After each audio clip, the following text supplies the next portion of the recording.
Amen.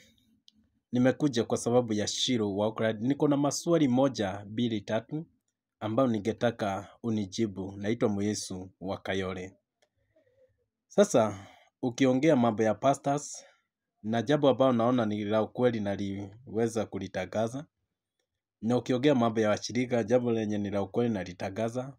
Na tena jambo lako pia nakuuliza, na ni vyema unyenyekee, urudishe jibu.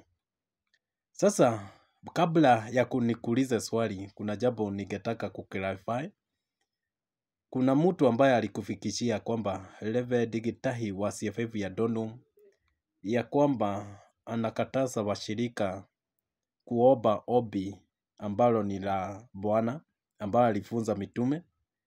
Na ile kitu nitakwambia, Reverend huyo ni rafiki yangu, na hiyo ndio kitu ilinifanya nikuwe na tashwishwi ama nikuwe na ile doubt ya watu ambao wanakufikishia maneno ya makanisa, kwa sababu sijaenda makanisa yote, hii yote unaleteago maneno yake.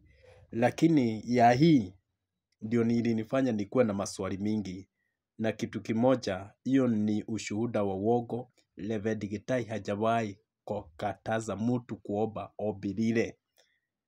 Na tena ile kitu wanakataanga ni watu ambao wanaitagwa definers. Definer wanafunzaga watu ati lazima uombe lile ombi mara saba. Yaani ni kama cult, ni kama kakitu kenye, ni kama watu ambao hawajielewi ili waweze kufanya mambo yao. Lakini Yesu hakuna mahali alisema liombago mara saba, sijui saba, sijui I don't know hizo vitu. Nimeclarify hiyo jambo. Yule ambaye alikufikishia hiyo mambo, hiyo ni vitu ambazo zinaitagwa ni ushuhuda ambao hauna msingi wake. Hiyo tupilia mbali. Na tena wale wengine nitapeleleza tu polepole tena nitakwambia wewe hujui kitu. Wewe ni kufikishia unafikishiago vitu, unaziona kwa video, mtu amerecord, mtu anaweza lala, asikie tu ninataka kutrade, anakuja na record vitu zake na takataka zake, ili yule pastor asikie uzito wake, ama amekataa kumpatia appointment, ama amekataa kwenda fellowship, ama kuomba na yeye kwa sababu ya sababu tofauti. Therefore we are here, na ili tupeleleze ili ukweli usimame. Dakika mwisho ukweli utasimama. Swali yangu ndilo hili. Juzi kuna ile video ulichukuaga ama live. Nikasikia umesema ya kwamba Yesu ni kama alikuwa wa Egypt. Ni kama alikuwa mtu mweusi. Mimi nikashangaa nikajiuliza, kwani huyu Yesu wako anakuaga mtu mweusi ambaye unayemtetea? Na nikajua ya kwamba Biblia inasema kulikuwa na Yesu mara mingi.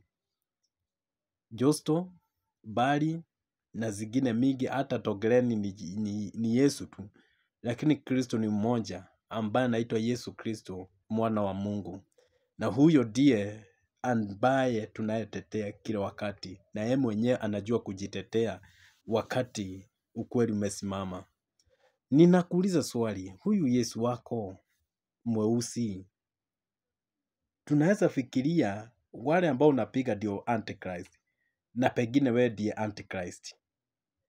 Kwa sababu Yesu wako kama ni mweusi, na yule ambaye tunajua ni mweupe ni Myahudi ambaye ni wa mzizi wa Daudi, hapo tunataka utujibu, Yesu huyu ambaye unafuata ni mgani? Tusiwe tunapiga watu ambao hawajui. Sasa iko hivi. Chunguza wale wote wanakuleteaga maneno, kwa sababu wewe uko Oakland na sisi tuko Kenya, na ground sisi tunaijua. Yesu aliambiwa vitu mingi.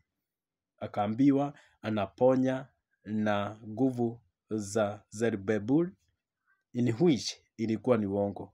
Aliwekelewa vitu mingi sana in which ilikuwa ni uongo. Sasa jua wale ambao wanakuletea maneno ni jambo ambalo liko na misingi, ama ni jambo ambalo mtu mwenyewe ameamuka tu kafikiria kutrade ama kuharibia mtu Na ndio naona ile makanisa imesimama na hianguki, kwa maana kitu ambacho kijapandwa na Mungu akiishi kinaenda kuanguka, na kwa muda kinafilisika na kinaisha. Sasa unaona hao wamerudi na wamekaa wamesimama. Sijui ni kwa nini. Hebu jipeleleze na uangalie wale watu ambao wanakuletea hii mshene ni akina nani. Sijawasupport na sijakusupport, na hata wachungaji sijawasupport. Mimi na support ukweli. Nataka ukweli. That is my message.